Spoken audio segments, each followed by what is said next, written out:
በስመ አብ ወወልድ ወመንፈስ ቅዱስ አሐዱ አምላክ አሜን።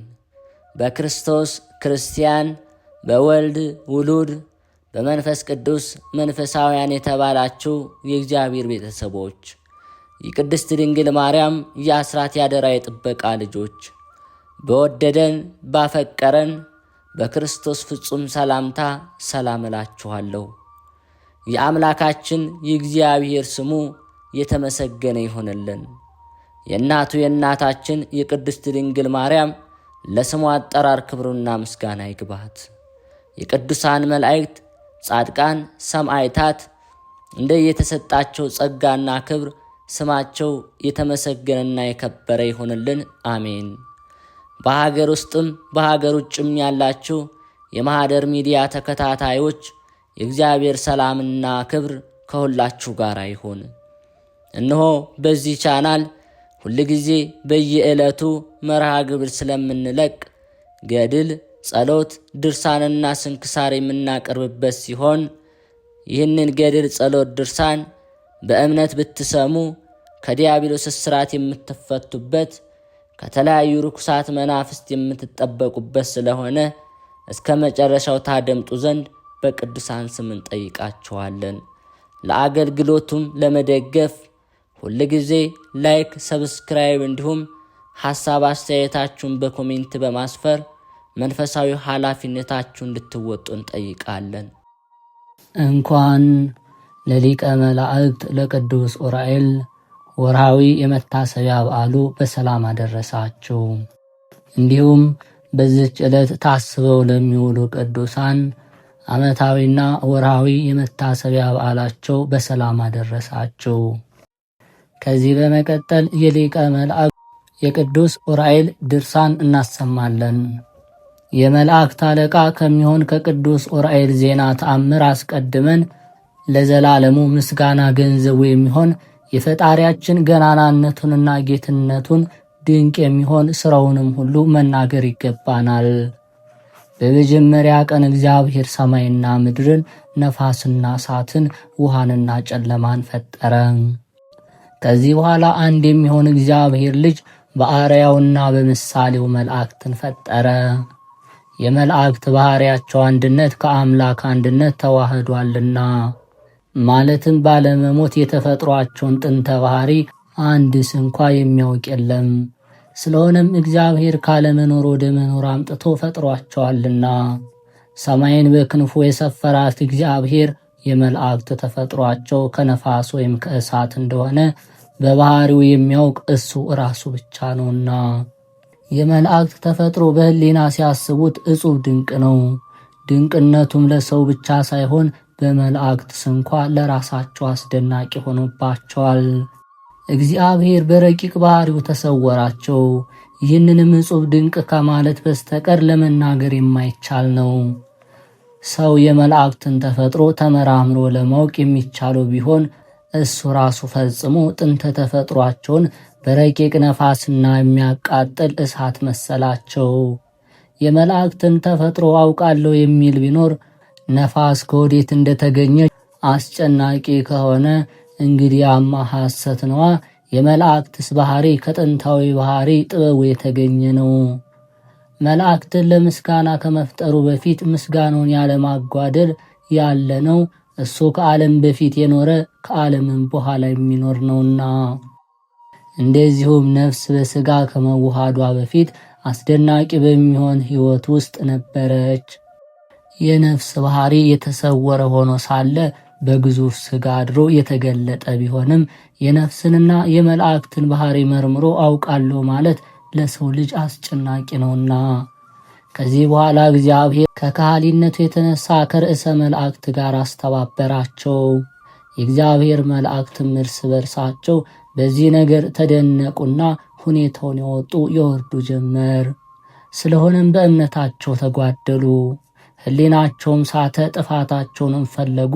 ልባቸው ከእውቀት ብርሃን ተሰውሯልና። የሚካኤል ሰራዊት ግን ግሩምና አስፈሪ በሆነ እግዚአብሔር አደባባይ በየነገዳቸው ጸጥ ብሎ ቆመዋል። የገብርኤል ሰራዊት በየወገናቸው ሆነው ሁሉን የሚገዛ ያለ ማቋረጥና ያለ ዝምታ እግዚአብሔርን ያመሰግኑ ነበር። ሌሎችም መላእክት ሱራፌልና ኪሩቤል አንድነቱን ሦስትነቱን ከፍ በማድረግ በአንድ ቃል ያመሰግኑት ነበር። እነሱም ሕያዋን ናቸው።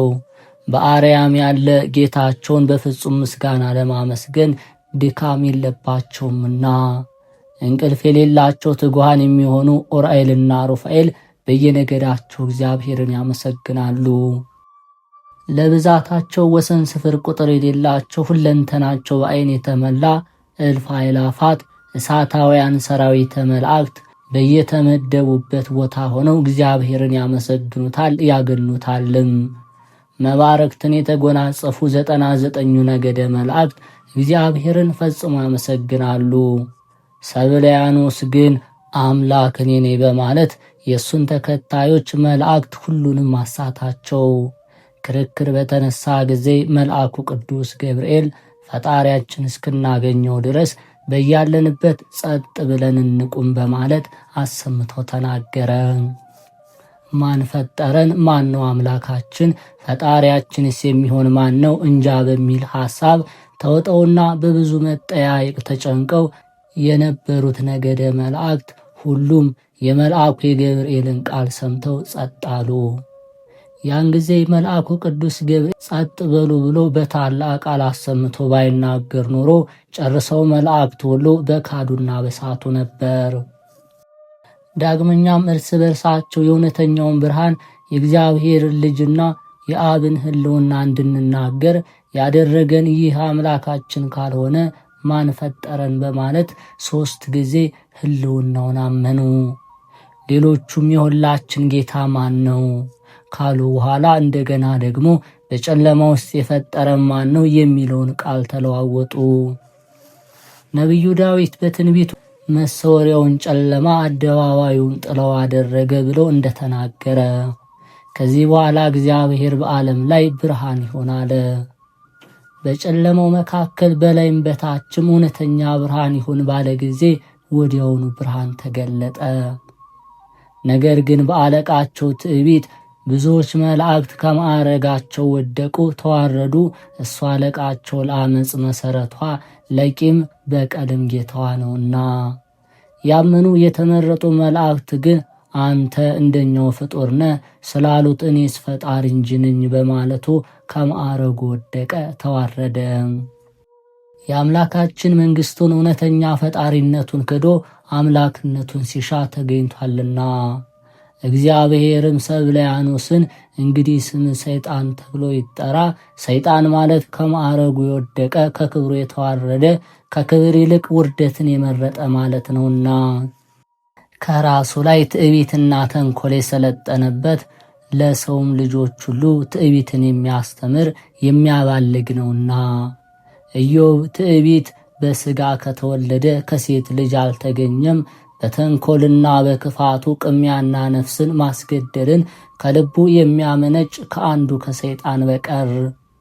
ዳግመኛ እግዚአብሔር በአለቃው ፊት የሚኮራና የሚታበየውን አዋርዶታል ጥሎታልም ብሎ እንደተናገረ፣ ስለዚህ እግዚአብሔር ዲያብሎስን በክፉ ሥራው የተነሳ ከነሰራዊቱ በሲኦል በጨለማ ሲቃይ እንዲኖር አሰናበተው። ብርሃን ከምስራቅ ወደ ጨለማው ክፍል ሲጎርፍ ባዩ ጊዜ መላእክትና ሊቃነ መላእክት ሁሉ አመኑና ቅዱስ ቅዱስ ቅዱስ እያሉ ለአንድነቱ ለሦስትነቱ ለጌትነቱ ክብር ሰገዱ። እግዚአብሔር በጥበቡ ሰማይና ምድርን በውስጡ ያለውን ዓለምን ሁሉ ካዘጋጀ በኋላ ብዙ ቀኖች እስኪያልፉ ድረስ በተመረጡ መላእክቶች ተደሰተ። የመላእክት አለቃ ሚካኤልና ገብርኤል አንድነት ሆነው ዲያብሎስን ከነሰራዊቱ ድል ለማድረግ በመብረቅ የተሸፈነ ጦርና ሰይፍን በመያዝ ሊዋጉት ተነሱ። ነገር ግን ለጊዜው ስላላሸነፉት አልሸሸም። ከዚህ በኋላ ድል ለማድረግ ይችሉ ዘንድ አንድ አምላክ የሚሆን አብ ወልድ መንፈስ ቅዱስ የሚል ቃል በቀለመ እሳት በክንፋቸው ላይ ተጻፈ። ዲያብሎስ በክንፋቸው ላይ የተጻፈውን ጽሑፍ ባየ ጊዜ ከዙፋን ወደቀ፣ ሰራዊቱም ወደ ሲኦል ሸሹ። ዲያብሎስ እስከ ልቀተ ዓለም የሲኦልን ስቃይዋንና ቅጣቷን ይቀበል ዘንድ ከዚያው አስቀመጠው። የእግዚአብሔር መላእክት ሚካኤልና ገብርኤል፣ ኪሩቤልና ሱራፌል የተመረጡ መላእክት ሁሉ የእግዚአብሔርን ስም አገነኑ፣ ከፍ ከፍም አደረጉ። ለአብ ለወልድ ለመንፈስ ቅዱስ ዛሬም ዘወትርም እስከ ዘላለሙ ድረስ ምስጋና ይሁን፣ ምስጋናም ይገባዋል እያሉ አመሰገኑ። ልመናው በረከቱ ከወዳጁ ከሕዝበ ክርስቲያን ጋር ይሁን፣ አሜን። ቅዱስ ዑራኤል ድልማኑታ በሚባል ሀገር ያደረገው ተአምር። ደንኮራኩር ለምትባል አውራጃ ሹም የሆነ በድልማኑታ ሀገር ውስጥ የሚኖር አንድ እስላም ነበር። ክርስቲያኖች ሆኑ ወንድና ሴት በቤቱ አጠገብ ይኖሩ ነበር። እነሱም ፈጽመው እግዚአብሔርን የሚፈሩ ቅዱስ ዑራኤልንም ከመውደዳቸው የተነሳ በየወሩ ዝክሩን እየዘከሩ ለድሆች ለተጎዱ ሰዎች የሚሰጡ ነበሩ። ይህም ክርስቲያን ሰው እስላሙን ከመውደዱ የተነሳ ከሱ ጋር ይበላ ይጠጣ ነበር። ከዕለታት በአንድ ቀን የቅዱስ ዑራኤል በዓል እንደደረሰ አሰበና ሚስቱን እህቴ ሆይ የቅዱስ ዑራኤል በዓል እንደደረሰ ወቂ፣ በመጀመሪያ ለበዓሉ የሚሆን ወይም የሚገባውን አዘጋጅ አላት። እሷም ወንድሜ ሆይ እሺ፣ ሁሉም ነገር በቤት ይዘጋጃል፣ ነገር ግን ጨው ስለሌለን ከወዳጅህ ከእስላሙ ዘንድ ሄደህ አምጣ፣ ቢኖረው ይሰጥሃል፣ ከሌለው ያበድርሃል አለችው። ባልየውም ይህንን ሰምቶ እሺ ብሎ ሄዶ እስላሙን ይሰጠው ዘንድ ለመነው። እስላሙም የለመነውን በደስታ ሰጠው። ያን ጊዜ እስላሙ ክርስቲያኑን ለቅዱስ ዑራኤል እያላችሁ በየወሩ ድሆችን የምታበሉና የምታጠጡ ይህ ዑራኤል የምትሉት ምን ሊያደርግላችሁ ነው ሲል ጠየቃቸው። ክርስቲያኑም ወንድሜ ሆይ ስማኝ፣ የዚህን ነገር እነግርሃለሁ። እኔና ሚስቴ ብዙ ዘመን በበሽታ ስንሰቃይ ኖረናል።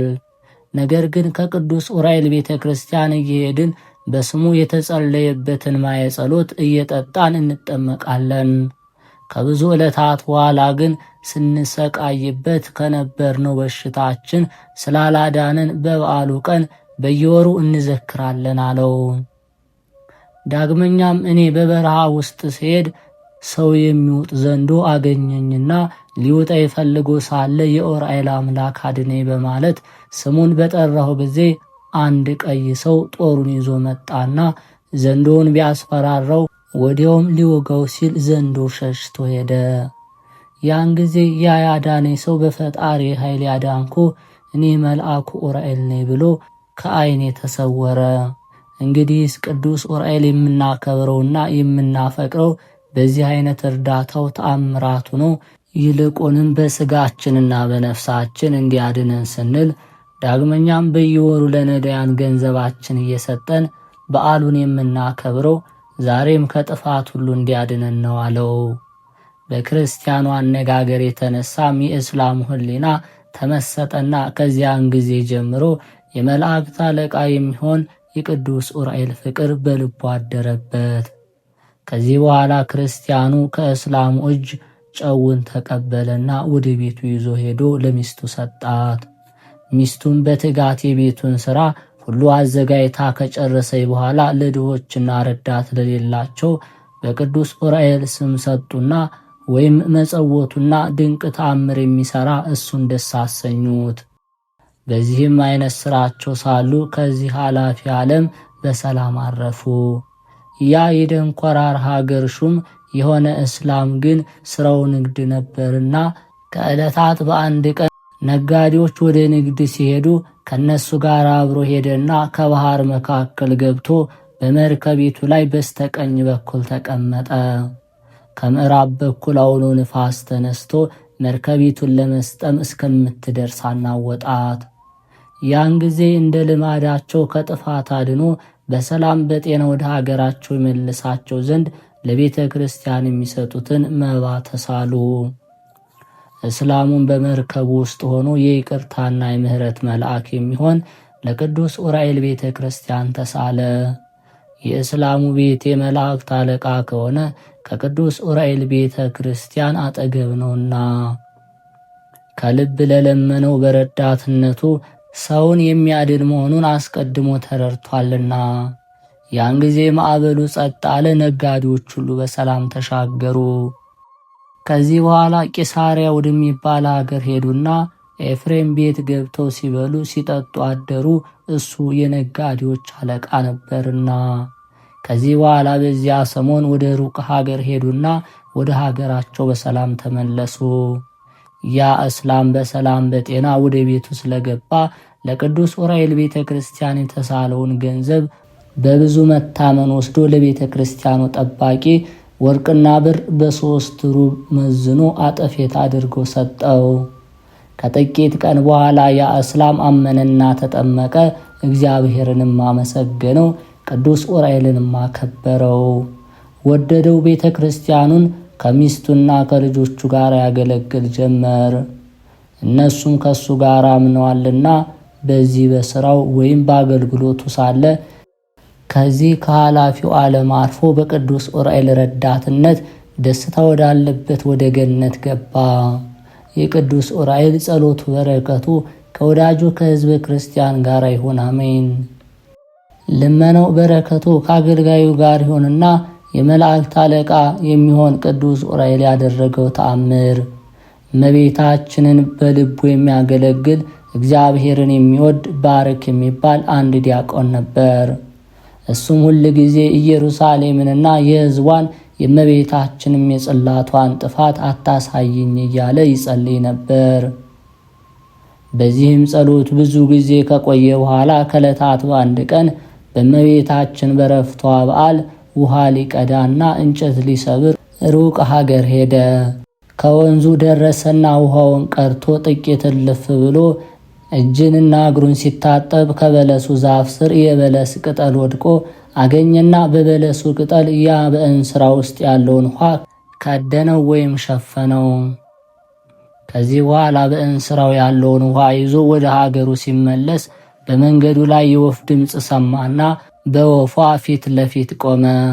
ወፏም በቃሏ ፏጨችና ባሮክ ባሮክ፣ የእግዚአብሔር ምስጋና የዓለምን ነገሥታት ሁሉ ሁኔታ ትመለከት ዘንድ ወደ ሀገር ተመለስ አለችው። በወፍ አምሳል ተመስላ እመቤታችን ድንግል ማርያም በፀሐይ መውጫ በኩል በግልጥ ታየችው። ያን ጊዜ ባሮክ ሰውነቱ ነፍሷን ወደ ማወቅ ተመለሰችና እንዲህ አለ። ሰለሞን ስለ ሙሽራ ደስታ በምሳሌ እንደተናገረ ልቤ ድምጿን በመስማቱ የበገናና የመሰንቆ ድምፅ ደስ እንደሚያሰኝ ደስ ያሰኘኛል አለ። ዳግመኛም ያች ወፍ በመላእክት ቋንቋ አገልጋይ ባሮክ ሆይ ትሰማ ዘንድ ወደ እኔ ተመለስ እያለች ጠራችው።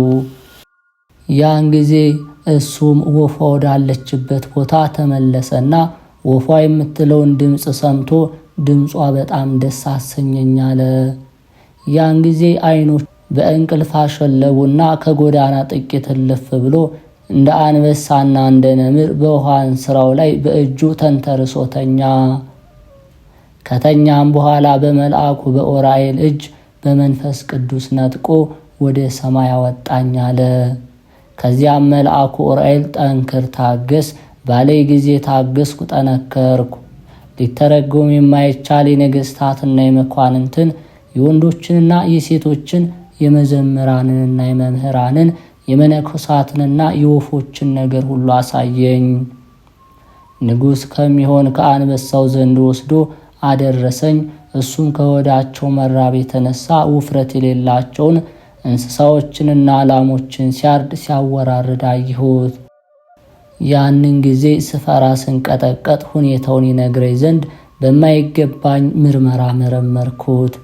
እግዚአብሔር የፀሐይንና የጨረቃን ነገር እስኪገልጽልኝ ድረስ ትንሽ ቆየኝ አለኝ። ትንሽ ቆይቶ እነሆ ይህ በምድር ሁሉ ላይ የሚነግሰው አንበሳ በዘመኑ ፍትሕና እውነት የጽድቅን መሥዋዕት የለም ሲል ነገረኝ። ዳግመኛም ወስዶ ከትልቁ ገበሬ ዘንድ አደረሰኝ። ከዚያም የጌቶቹ ባሪያ የነገሥታቱን ልጆች ሲቆጣና ሴቶችና ወንዶች ልጆቹንም ሲደበድብና የሴቶች ወር ግዳጃቸውን በ12 ጋኖች ሞልቶ እንደ ወጥ ሲያጠልቃየው፣ በሁለተኛው ዙፋንም ላይ ባጠገቡ ግን ያለ አንዲት ሴት ሌላ የለም። ያን ጊዜ ነገሥታቱና ታላላቆች መኳንንት ወዴት አሉ ብዬ ብጠይቀው ፍትህን በማጓደል ፍቅርን በማጥፋት ተፈርዶባቸው እነሆ አስቀድመው ጠፍተዋል አለኝ። በየመደባቸው ተመድበው በየቦታቸው ሁሉም የብሉይንና የሐዲስን ሥርዓት ያደላደሉ የሕዝብ ሊቃውንትንና መጻሕፍትን የሚያስተምሩ ክቡራን መምህራን አስቀድሞ የነበሩበትን ከፍተኛና ታላቅ መቅደስ አሳየኝ። ያን ጊዜ አስቀድሞ ከዚህ ቦታ የነበሩት መጽሐፍትን የሚተረጉሙ ሊቃውንት ዛሬ ወዴት አሉ ስል ጠየቅኩት። መማለጃን በመቀበልና የአመፅን ገንዘብ ማለት ጉቦን በመብላት እነሆ አስቀድመው ወደ ሲኦል ሄደው ጠፍተዋል። ከዚህ በኋላ ወደ መነኮሳት ገዳም ወስዶ አደረሰኝ። ከዚያም ለነፍሳቸው መድኃኒት የማይሆንና የማይጠቅማቸውን አስኬማና ቆባየው። ያን ጊዜ እየፈራው እህልን ባለመብላት ጸሎትና ጾምን ብቻ የሚወዱ መነኮሳት ወዴት ሄዱ ስል ጠየቅኩት። እሱም በቁጣ መንፈስ ዝም በል ብሎ እነሱማ ንጽሕናን ገንዘብ ባለማድረጋቸው ቅዱስ የሆነ የጸጋቸውን ክንፍ በዚህ ዓለም የጉስቁልናም ፈጽሞ ስለተሰበረ ብዙ ሲቃይና ለቅሶ ጥርስ ማፏጨት ወዳለበት በሕይወታቸው ወደ ሲኦል ጉድጓድ እንደገቡ አልሰማህምን? አላስተዋልክምን? ሲል መለሰልኝ። ከዚህ በኋላ የሰው ጠባይ ንጹሕ ጻድቅ መስሎ ሁለንተናው ኃጥእ ወይም በደለኛ በመሆኑ አስጨነቀኝ። ይህም በሰውና በመላእክት ዘንድ አስጨናቂ ነገር ነው። ያን ጊዜ መልአኩ ካሳየኝ ነገር የተነሳ ዓይነ ሕሊናዬ በተመስጦ ሸፍኜ እዝነ ልቦናዬን በአንክሮ ከድኜ የእግዚአብሔርን ሥራ ሳደንቅ ወዲያው መልአኩ ከዚህ የበለጠ ገና ታያለህ ሲል አዘዘኝ።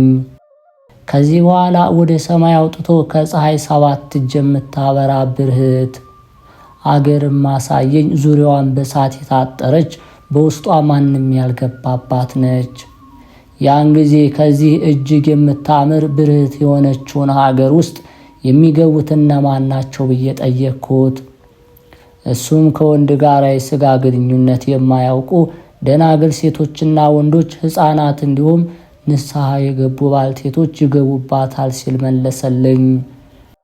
ዳግመኛም ስለ ክርስቶስ ፍቅር አገራቸውና ዘመዶቻቸውን ትተው ወይም ስደተኛ መጻተኛ ሆነው በሰው ሀገር የሞቱና በሰማዕትነት ደማቸውን ያፈሰሱ ሁሉ ይገቡባታል ስላለኝ ያን ጊዜ ነፍሴ ደስ አላት።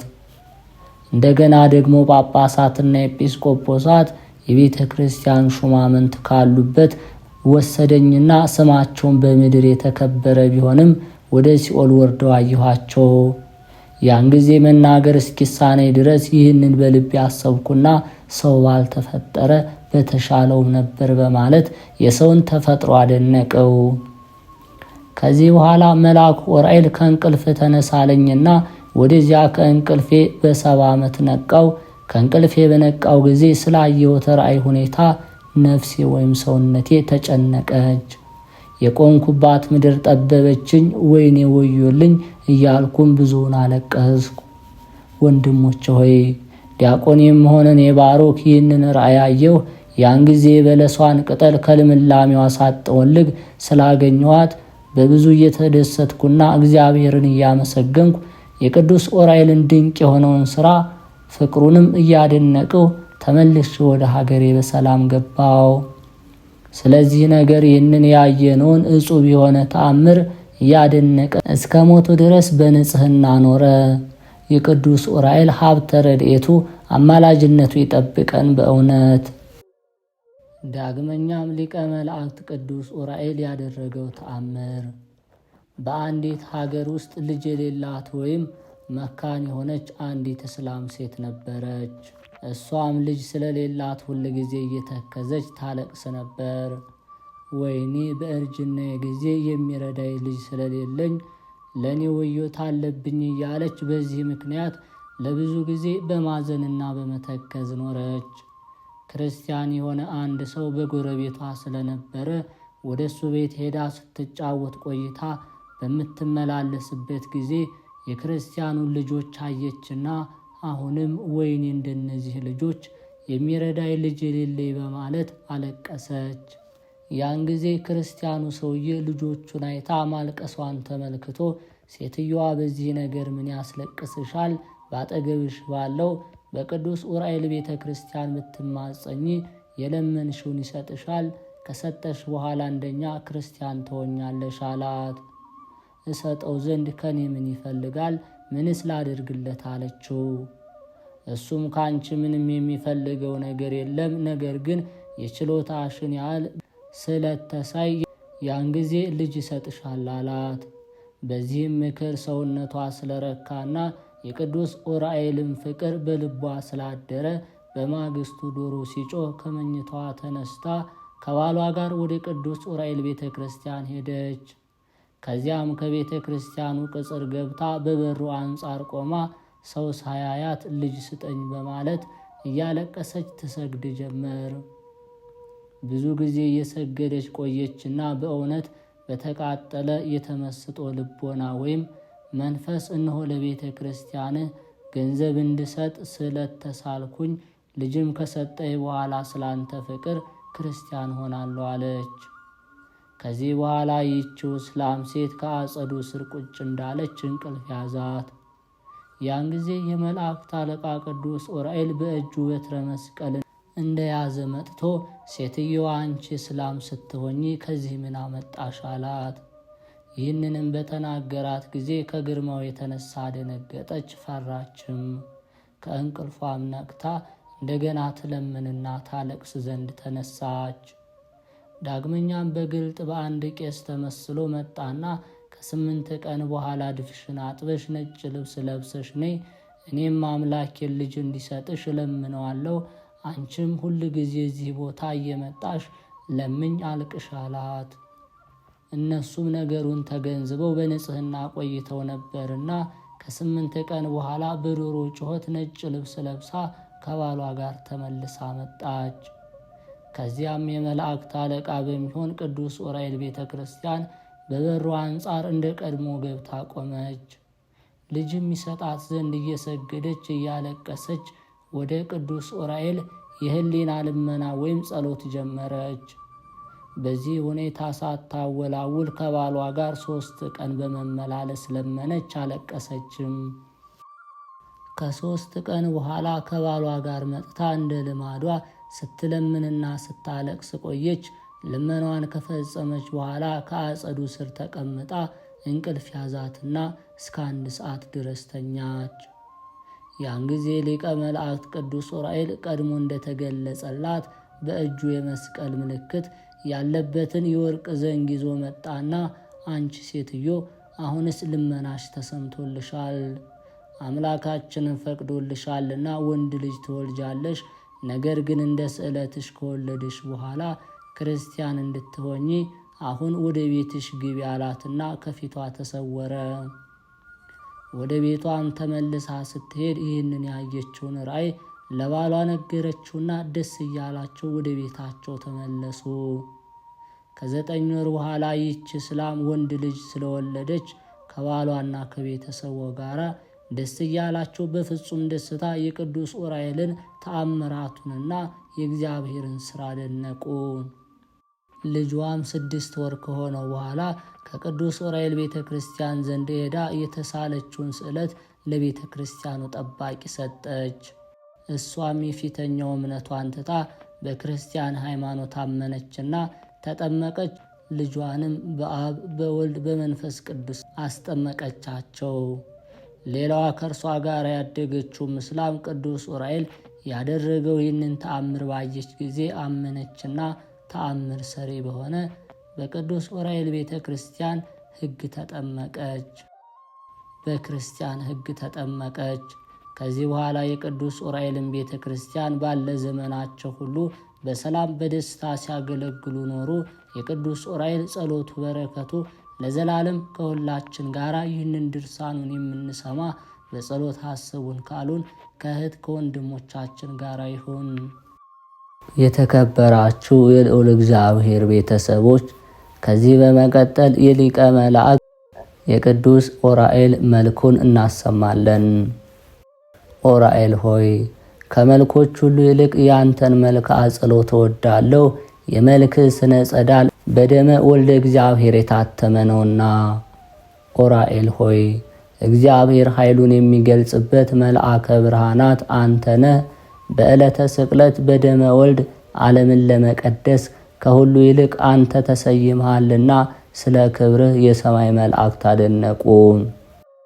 ዑራኤል ሆይ ያለመናገር በጥንተ አርምሞ ከነፋስና ከእሳት ለተፈጠረ ተፈጥሮ ሰላም ላለው።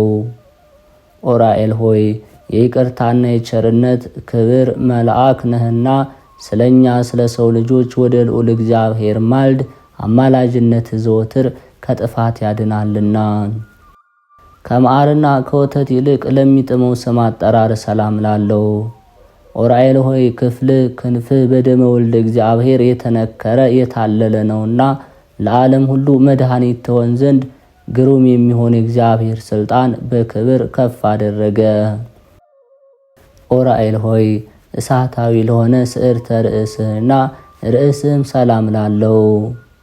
ዑራኤል ሆይ ባህረ እሳትን በዋና የምታሻግር ዋናተኛ ነህና ከዚች ዓለም የጥፋት ባህር ታሻግረን ዘንድ ኃላፊ ጠፊ በሚሆን አንደበታችን ሁልጊዜ እንማልድሃለን።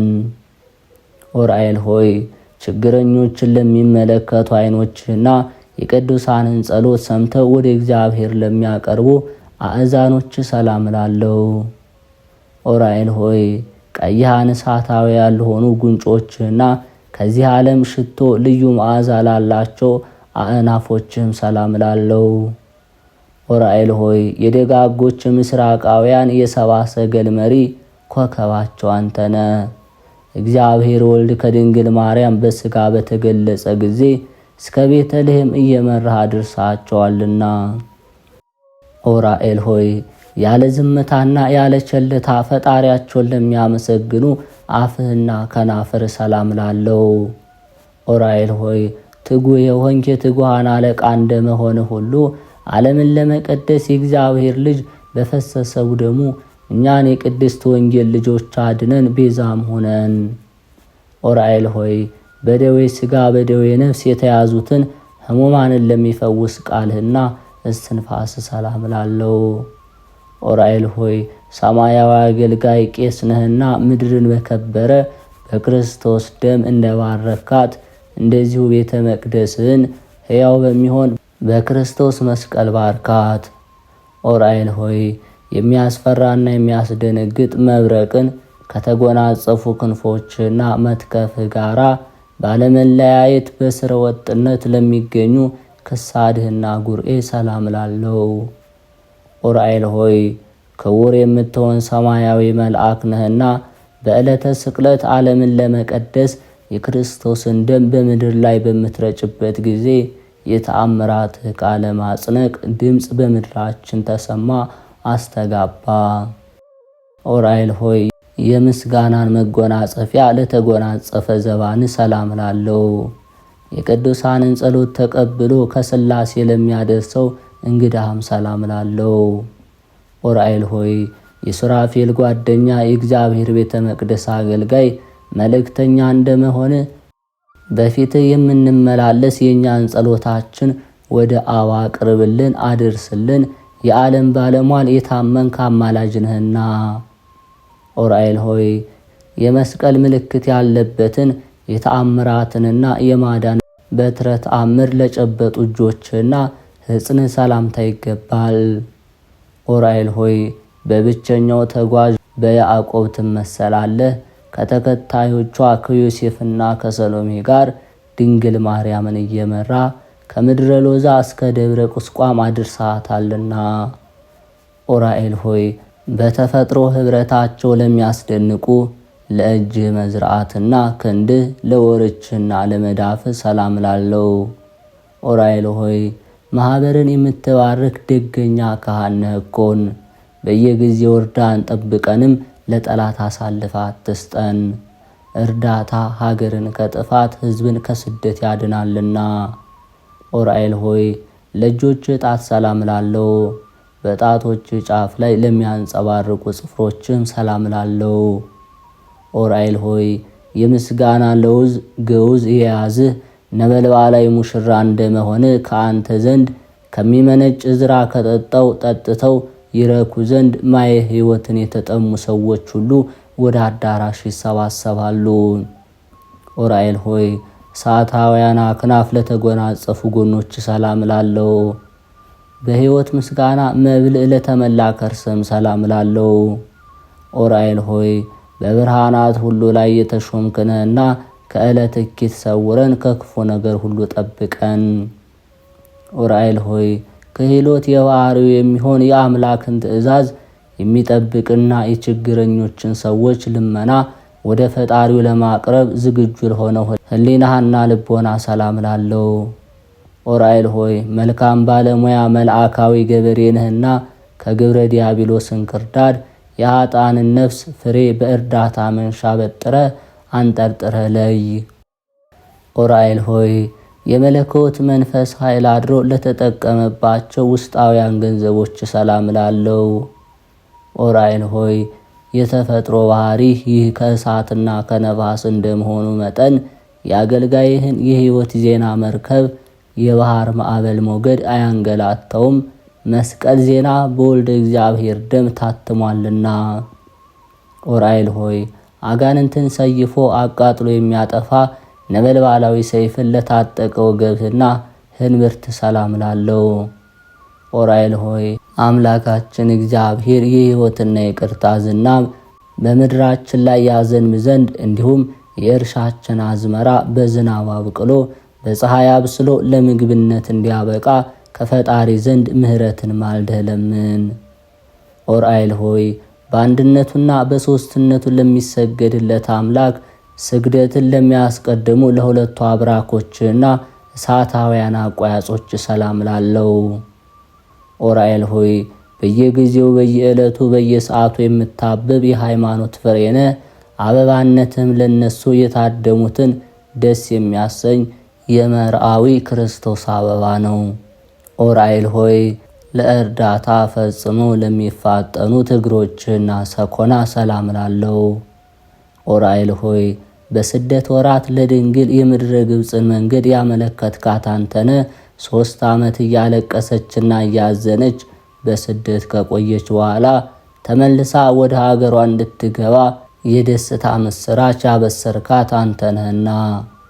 ኡራኤል ሆይ መዝናኛዋ በጽርሐ ጽዮን ለሆነ ነፍስህ ከሲኦል የኩነኔ ፍርድ ለማውጣት የሲኦል ጎዳና መረገጫው ለሆነ ተረከዝ ሰላም ላለው።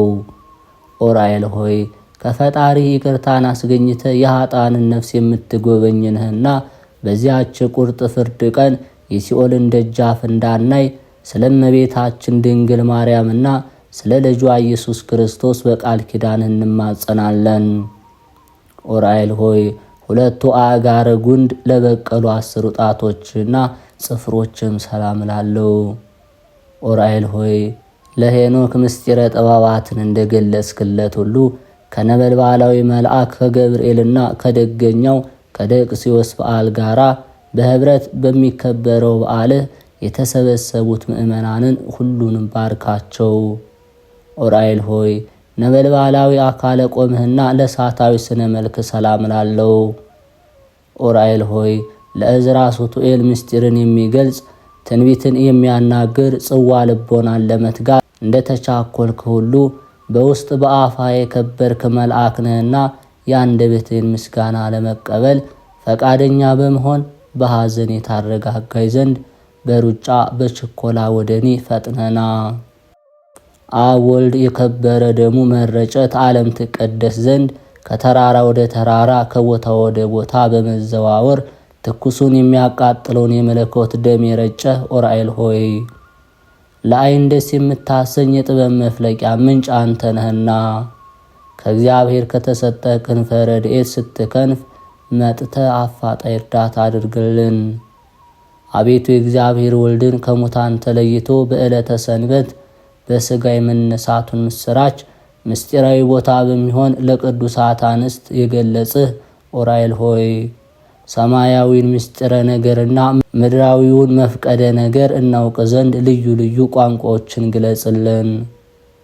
ኡራኤል ሆይ ይህች የባለ ሲመት ዕለት እጅግ የከበረች የተመረጠች ዕለት ናት። ከድንግል ረፍት በኋላ ቃል ኪዳን የተቀበልክባት ቀናትና ዑራኤል ሆይ በምእመናን መስቀል ላይ የተሾምክ ታማኝ አገልጋይ ካህን ነህና አሳሳች ከሚሆን ከሰይጣን አገዛዝ ነፃ አውጥተህ ማህበራዊ አንድነታችን ለሁል ጊዜ ጠብቅ፣ የሃይማኖት ጥመኞችንም ታጠጣ ዘንድ የእጅህን ጽዋ ላክልን።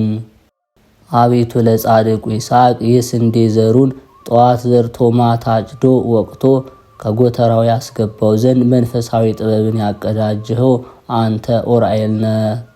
የቅዱሳን ረዳታቸው ዑራኤል ሆይ ከሽቶ ይልቅ የመወደድ ጼና መዓዛ ያለህ ነህና የጽጌ ሙሽራ ስለ ጼና ፍቅር የኔ ነው እኔም የሱ ነኝ፣ ፍቅሬ እንደ ነጭ ዕጣን መዓዛው የጣፈጠ ነው እያለች ታመሰግንሃለች። እነሆ በቀራንዮ ተክል ቦታ ከጉንደ መስቀል የተገኘ ጽጌ የምስጋና አበባ አበበ፣ የምስጋና ፍሬን አፈራ። ዑራኤል ሆይ ሕይወትን የሚያድስ መዓዛው የጣፈጠ ተክለ ናርዶስ ነውና ጼና መዓዛው በሕያው ባህሪ በክርስቶስና በክብርት እናቱ በድንግል ማርያም ፊት እንደ ሱራፌ ማዕጠንት ባለ መዓዛው የምስጋናችን መዓዛ ያጣፍጥልን። አሜን። ካለመኖር ወደ መኖር አምጥቶ ዓለምን ለፈጠረ እግዚአብሔር ክብር ምስጋና ይገባል። ዳግመኛም በአርአያውና በምሳሌው ከአራቱ ባህርያተ ሥጋ አምስተኛ ባህርየ ነፍስን አከናውኖ ሰውን የፈጠረ እግዚአብሔር ዘወትር በፍጹም ምስጋና እናመሰግነዋለን። በዚህ ሰብአዊ የክብር ተፈጥሮም ዑራኤል ሳይቀር ፈጽሞ ተደንቆ ለፈጣሪው ክብር ምስጋና ይገባዋል በማለት ምስጋናን አቀርቧልና የእግዚአብሔር ምስጋናው በምድር በሰማይ የመላ ነው ለዘላለሙ። አቤቱ የመላእክት አለቃ የሚሆን የቅዱስ ዑራኤል አምላክ ሆይ በክርስቶስ ክርስቶሳውያን የተሰኘን የጥምቀት ልጆች እኛን አገልጋዮችን ከመከራ ሥጋ ከመከራ ነፍስ ጠብቀን ለዘላለሙ አሜን። ጌታ ኢየሱስ ክርስቶስ ሆይ አቤቱ ራሳቸውን ከሚወዱ ለገንዘብ ከሚስገበገቡ ትምክህተኞች፣ ትዕቢተኞችና ተሳዳቢዎች ለወላጆቻቸው ከማይታዘዙ ውለታ ቢሶች ፍቅር አንድነት ከሌላቸው ሰዎች የማህበር አንድነት እንዳልተባበር በሐጹረ መስቀልህ ጠረኝ። አቤቱ ለምንሃለው ማልድሃለውም። ከሰው ጋር ስምምነት የሌላቸው ሰው ሆነው ሰውን ከገንዘቡ ጋር ለማዋጥ የሚፈልጉ ስም የሚያጠፉ ታሪክ የሚያጎድፉ የመልካምና የበጎ ነገር ጠላቶች ከሆኑ ራሳቸውን የማይቆጣጠሩ ጨካኞች፣ ጥንቃቄ የጎደላቸው በትዕቢት የተነፉ እግዚአብሔርን ከመውደድ ይልቅ ስጋዊ ደስታን የሚወዱ ሃይማኖት ያላቸው እየመሰሉ እግዚአብሔርን ክደው ሌላውን የሚያስክዱ ከሃዲዎች፣ ደመ መለኮት በብርሃን መነሳንስ ረጭቶ ዓለምን መቀደሳት ስለ ሊቀ መላእክት ቅዱስ ዑራኤል ብለ ወደ እኔ ወደ አገልጋይህ እንዳይቀርቡ በኃይሉ ክንድህ አርቅልኝ፣ በቸርነትህ አጹር ክበበኝ። አሜን። አምላካችን ሆይ የሰላም ንጉሥ እንደመሆን ሁሉ ሰላምን ትሰጠን ዘንድ እንለምንሃለን። ሁሉን ሰጥተናልና አቤቱ ፍጹም ወገኖች አድርገን እንጂ ገለልተኞች አታድርገን። አቤቱ ለሀገራችን ለኢትዮጵያ ሃይማኖትን በማያስለውጥ አንድነት በማያናውጥ የስልጣኔ በር ክፈትላት። አቤቱ ቅዱስ ስምህን እንወዳለንና ከፍ ከፍ አድርገን እንጂ ከክብር አታሳንሰን። ዘመን የማይለውጠው ጊዜ የማይሽረው ሰላምን በሁላችን ልቦና ቅረጽ። አቤቱ እንደ በደላችን ሳይሆን እንደ ቸርነት ይቅርታ ይደረግልን። በዚህ መጽሐፈ ጸሎት የጸለየውን ጸሎት ሰማይ ያሳርግልን፣ ሰላምንም አብዛልን ለዘላለሙ አሜን። በሊቀ መላእክት ቅዱስ ዑራኤል በቃል ኪዳኑም ጠብቀን። ኅዳር 22 የዕለቱ ስንክሳር። አንድ አምላክ በሚሆን በአብ በወልድ በመንፈስ ቅዱስ ኅዳር 22 በዚች ቀን ቅዱሳን ቆዝሞስና ድመያኖስ ወንድሞቻቸው አንቲቆስ፣ ዮንዲኖስ፣ አብራኒዮስ በሰማዕትነት አረፉ። እሊህም ድዮማ ከምትባል ከተማ ስለ እግዚአብሔር ልጅ የታነጸች ግንብ ካለችበት አረሚያ ከምትባል ሀገር ናቸው። እናታቸው ቴዎዳዳ እግዚአብሔርን የምትፈራ የምትራራ መጻተኞችንና ድሆችን የምትወዳቸው የምትረዳቸው ናት። አባታቸው ከሞተ በኋላ ልጆቿን እያስተማረች አሳደገቻቸው። እሊህም ሁለቱ ቆዝሞስና ድሜያኖስ የሕክምና ጥበብ ተምረው በሽተኞችን ያለ ዋጋ የሚፈውሷቸው ይልቁንም ድሆችን አብዝተው የሚረዷቸው ሆኑ። ወንድሞቻቸው ሦስቱ ግን ወደ ገዳም ሄደው መነኮሱ፣ በጾምና በጸሎት ተጠመዱ። ከአባ ጋዮስ አደራ ባስጠበቀው በንጉሡ ቁዝ ልጅ ምክንያት ዲዮቅልጥያኖስ ክዶ የረከሱ ጣዖታትን ባመለከ ጊዜ በምእመናን ላይ መከራ ሆነ። ገንዘብ ወዳጅ አጋግዮስ ብዙ ወርቅን ተቀብሎ የንጉሥ ቁዝን ልጅ ወደ አባቱ ልኮታልና። ከዚህ በኋላ የንጉሥ ቁዝን ልጅ ዲዮቅልጥያኖስ ዳግመኛ ከጦር ሜዳ አግኝተው ማረከው። እርሱንም የንጉሡን ልጅ ሰውሮ አባ አጋግዮስን ጠራው። ያንንም ማደራ የሰጠውን የንጉሠ ቁዝን ልጅ እንዲመጣ አዘዘው። አጋግዮስም ሙቶ ተቀብሯል ብሎ በሐሰት ተናገረ። በዚያን ጊዜ በመሠዊያው ፊት አማለው። እሳትም ከሰማይ ወርዳ እንደምታቃጥለው ጠበቀ። የእሳትም መውረዷ በዘገየ ጊዜ ወርቅን በእሳት አቅልጦ አጠጣውና አቃጠለው። ስለዚህም ከወርቅና ከብር የተሰሩ ጣዖታትን አመለከ። ቆዝሞስና ድሜያኖስ በሀገር ሁሉ ስለ ክርስቶስ እነርሱ እንደሚያስተምሩ ዲዮቅልጥያኖስ በሰማ ጊዜ ወደ እርሱ እንዲያቀርቧቸው አዘዘ። በደረሱም ጊዜ ለሀገረ ገዡ ለሉያኖስ እንዲያሰቃያቸው ሰጠው። እርሱም ብዙ ሲቃዮችን ማሰቃየት ጀመረ። በእሳት የሚያቃጥልበት ጊዜ አለ፣ በግርፋት የሚገርፍበት ጊዜ አለ። 3 ወንድሞች እንዳሏቸው ሰምቶ እነርሱንም ወደ እርሱ አስመጣቸውና 5ቱን በመንኮራኩር ውስጥ እንዲያሰቃዩአቸው አዘዘ። ከዚህ በኋላ ከእሳት ውስጥ ጨመሯቸው። በውስጡም 3 ቀኖችና ሌሊቶች ኖሩ። ያለ ጥፋትም በጤንነት ወጡ። ዳግመኛም ከብረት አልጋ ላይ አስተኝተው ከበታቻቸው እሳትን አነደዱ። እግዚአብሔርም ያለ ጥፋት ጠበቃቸው። መኮንኑም እነርሱን ማሰቃየት በሰለቸ ጊዜ ወደ ንጉሡ መለሳቸው። ንጉሡም ዳግመኛ ታላቅ ሲቃይን አሰቃያቸው። ቴዎዳዳ እናታቸውንም የምትታገሳቸው ንጉሡንና የረከሱ ጣዖታትን የምትረግም ሆነች። በዚያን ጊዜ አንገቷን በሰይፍ እንዲቆርጡ አዘዘ። የሰማዕትነት አክሊል ተቀበለች። ሥጋዋ ግን በምድር ላይ ወድቆ ነበር። ቆዝሞስም እንዲህ ሲል ጮኸ፣ የዚህች አገር ሰዎች ወይ ይህችን አሮጊት መበለት ሥጋዋን አፈር አልብሶ ይሰውራት ዘንድ ከውስጣችሁ ርኅራኄ በልቡ ያደረበት የለምን? የህርማኖስ ልጅ ቅዱስ ፊቅጦርን በሰማ ጊዜ ተደፋፍሮ ሥጋዋን ገንዞ ቀበራት። ንጉሡም እነርሱን ማሰቃየት በሰለቸ ጊዜ ራሶቻቸውን በሰይፍ እንዲቆርጡ አዘዘ። የሰማዕትነት አክሊልን በመንግሥተ ሰማያት ተቀበሉ። ከመከራም ዘመን በኋላ ቤተ ክርስቲያን ተሰርታላቸው ሥጋቸውን በውስጡ አኖሩ። ከእርሳቸውም ድንቅ ተአምራት ተደረጉ። ለእግዚአብሔር ምስጋና ይሁን፣ እኛንም በእሊህ ቅዱሳን ጸሎት ይማረን። ጌታ ሆይ ከብልጽግናቸው ብዛት የተነሳ ብዙ መባ ካገቡት ይልቅ የድሃይቱን አነስተኛ መባ እንደተቀበልክ ለሁል ጊዜ የሚያገለግሉ አላፍ መላእክትን እያሳሰብው በችግሬ ጊዜ የማቀርብልን ምስጋና ተቀበል። እናንተም ቅዱሳን ነቢያት፣ የወንጌል ሰባኪያን ሐዋርያት፣ ሰማዕታትና ጻድቃን፣ ትጉሃን መላእክት፣ ፍዩማን ደናግል፣ እንዲሁም ደጋጎች መነኮሳት ሆይ ልጅ አዋቂ ሳይለይ የምንሰባሰብበትን የጉባኤ ቦታ አባርኩ። ይህንን መጽሐፍ አዘጋጅቶ ብራና ደምጦ የጻፈውን ያጻፈውን የተረጎመውን ቃለ ንባቡ በእርጋታ መንፈስና በተመስጦ ሕሊና ያዳመጠ በደለኛን ሁሉ የምታስምር የጌታ እናቱ በማርያም ጸሎት ኢየሱስ ክርስቶስ በአንድነት ይማረን።